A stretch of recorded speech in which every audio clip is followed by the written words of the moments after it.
All right, this is May 16th. It's a Thursday, and I am going to begin a project that has been long delayed, a project not of my own desire, but sort of backed into the situation as much as I can explain. I can only explain to you the best way possible by saying some of the things that this project isn't. I guess the first on the list, it isn't my favorite thing to do. I never expected to be able to write an article for a historical society. I never really thought about doing a documentary on my family. I have been collecting data information on my family since about 1985, which makes it about 35 years of effort of putting in facts and figures, datas, places, different things, but also along the line collecting stories, collecting the history of how things happened. So that gives me a chance with, over 30,000 people in my database to have some background of experience in collecting historical data. But to put it in a form that would be useful or a teaching tool or a historically significant tool was never on my agenda. Credit Sally Green and Church of God Historical Society for making the request and keeping the pressure on until finally I was no longer able to resist. The second thing that it isn't is it isn't bragging, boasting, puffing. I love historical figures. I love learning about history. I love learning about significant characters. I've been reading about great world characters since I was just a middle school boy. Each month I'd get a different book. Book of the Month Club would send these nice big thick books that would contain everybody from Alexander the Great to Charlemagne, great leaders, great conquerors, great heroes, great villains. John F. Kennedy right alongside of Adolf Hitler. The compelling figures in history, and to see how they're put together. I have read all kinds of books and studied leadership and people who were great leaders or taught great leadership skills.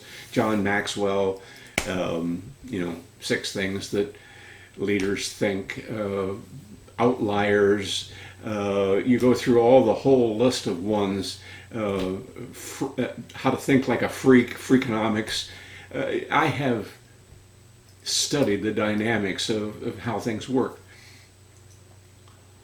But if I don't have credibility in this sense meaning truthfulness, balance, it just becomes another commercial that you might see on television or have to put up with on the internet. I'm confronted with the reality that Samuel Clemens faced when he tried to do his autobiography, and he, in the process of writing a 5,000-page autobiography over a span of years, recalled numerous times that it is almost impossible. No, it is completely impossible to tell an accurate, completely truthful story because our makeup is such that we want to color or shade what we're telling to give the most positive picture of what we are able to do. We want to be able to come across as positive. And so we cover up the little flaws and little characteristics and that kind of stuff that might make it less complimentary. And so if Samuel Clemens faced that issue,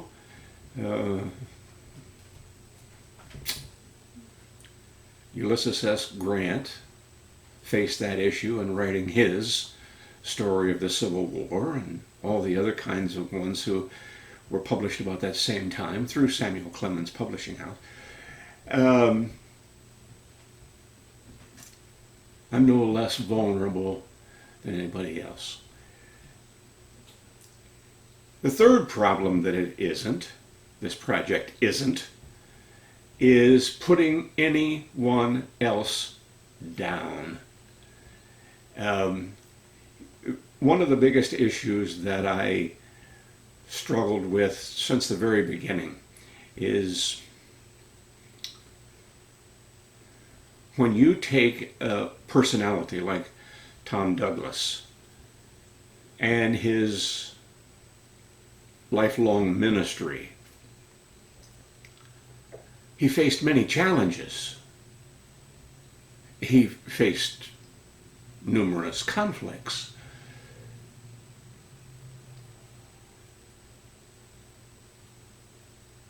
My task here is not to make somebody look bad or to put anyone down. I know from so many conversations through the years that there were people, there have been people, there are people who were a part of the congregations that Tom Douglas took care of that see his ministry and the church that he took care of as being extremely positive experience. A blessed experience, an uplifting experience, a joyful experience, transformative experience. But I guess I want to pull back the curtain just a little bit and let you see what it was like from inside the parsonage. That doesn't put anyone down. It doesn't color anyone in a bad light. It simply is an accurate portrayal of what was happening that brought out of the overall milieu, the world in which he worked, a positive, blessed experience. That doesn't make him a miracle worker. In fact, growing up in the family of Tom Douglas, being the oldest boy, oldest child, it was just normal. It was normal stuff. I mean, it was like waking up and putting cornflakes in a bowl. There wasn't anything special about what was happening. But when you look back after 70 years of life and 40 years in my own ministry, you begin to see the dynamics of what was happening, and you see it with a perspective and an objectivity that brings new depth to the understanding. I hate the fact that someone might listen to this story and say, "That's not the Tom Douglas I knew." Well, no, it's the Tom Douglas I knew. The one who prayed over the kitchen table and poured out his heart to the Lord over and over and over again.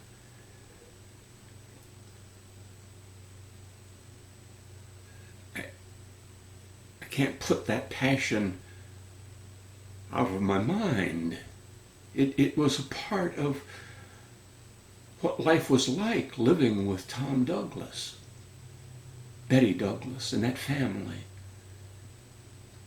So if your positive experience tells you that my life was changed for the better because of what Tom and Betty did, thank you, Lord. Thank you for providing that kind of miraculous result. But it didn't mean there weren't nights of anguish and agony. You have to understand, I was 17, 18 years old. As I get ready to go off and go to college, and people were asking me all kinds of questions. Are you going to go study to be a pastor like your dad? Or are you going to go follow in your father's footsteps? You're going to go to seminary? Oh, no way, no way. Why? Why? He's such a tremendous example. Why would you not? My reaction as a 17, 18-year-old child was, I know the cost of what that career meant. I know the pain. I know the struggle. I am completely aware of the tears. Oh, Lord help me. This is going to get me in so much trouble. I'm sorry. What Tom Douglas did was not pretend. It was walking by faith. And some of those events were like voluntarily walking into the fire along with Meshach, Shadrach, and Abednego. Looking back on it, the sorrow doesn't hit in my heart anymore, but it sure did growing up. It hit in my heart until God called me, until God transformed me and gave me the heart that cared very much like my Father cared, to be pleasing to the Lord Jesus Christ we serve. So what's it not? It's not bragging. Okay, I've already said that. It's not putting anybody down. It's not diminishing anyone else. It's not pointing fingers of blame. I couldn't care less. I got to tell the story, and there were people who differed with my father. There were people who were at war with my dad. There were some of them who continued that war when I came into the ministry eventually, and I had no idea what was happening, but until much later I began to understand this was a continuation of conflicts and personality struggles that were way earlier than I.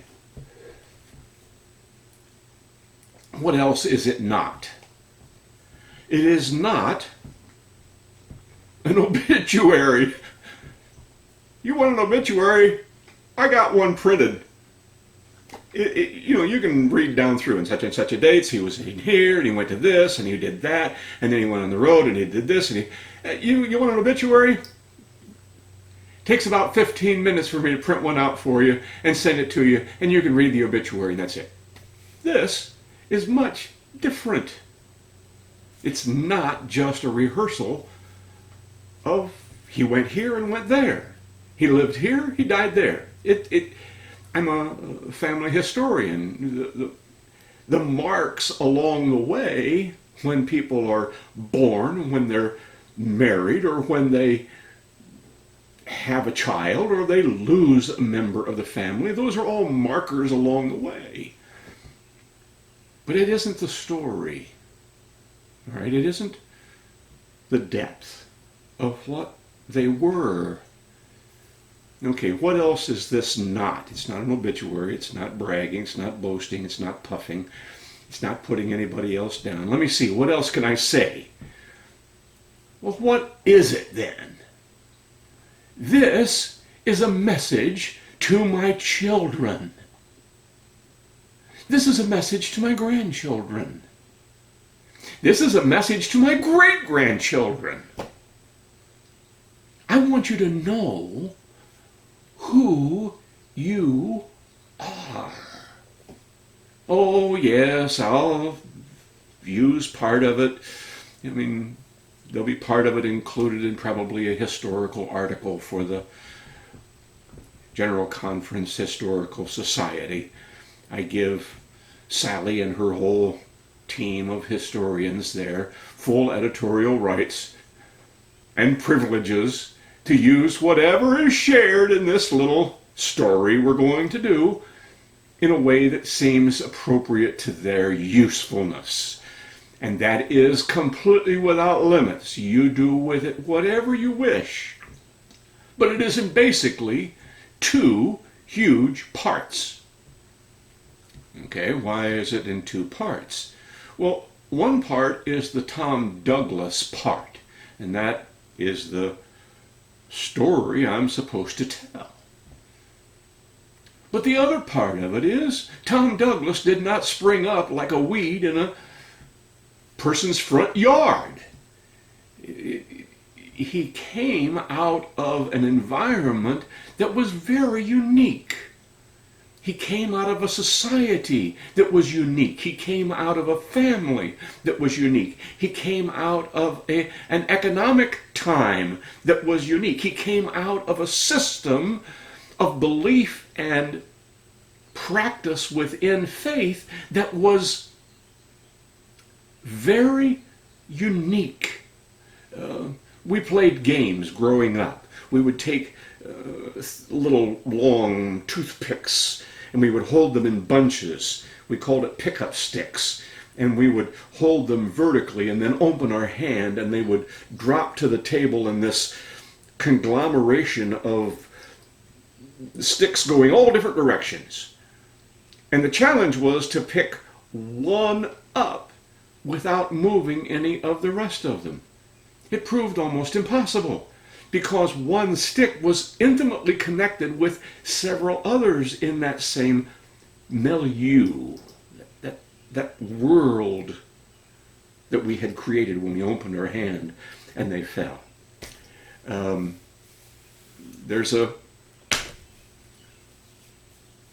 game that I guess somebody plays called Jenga, where they stack up little pieces of blocks and they stack them up into piles. I went to New York City this last week and they had a building called the Jenga building, and it looked like a pile of those little blocks stacked up into a straight line. You take one piece out, the whole thing looks like it'll just fold up and collapse into a pile. I did that for a children's chat here not too many years ago, and surprising, I had that thing set up so every single block was absolutely important. And those children, as good as they were at playing that game, found two blocks they could pull out and the tower didn't collapse. It just totally spoiled my children's chat until finally, on the third attempt, the whole tower came down. We are in a society where we stand on the shoulders of men and women who have gone before us. We stand in the current of a flow of history that, while we're in it right now, it didn't start with us, it doesn't begin with us, it doesn't end with us. We only have a little part of the middle of this flow of history that flows through us and we are a part of. So when I start to talk about, what Tom Douglas's life was like, I have to start back 2 or 3 generations. I was reading a book not too long ago about the last surviving person who came over on the last slave ship coming from Africa that made its way into this country. He lived 5 years under the slavery in the South before the emancipation took effect. And he lived his whole life as a black person from Africa in a first generation in this country. Okay, it's a wonderful book. When the person came to do the interview for the book, the research behind it, 1927, the researcher, the lady who was going to write the book, 1929, said, "Don't tell me about your grandfather. Don't tell me about that. I want to hear about your story."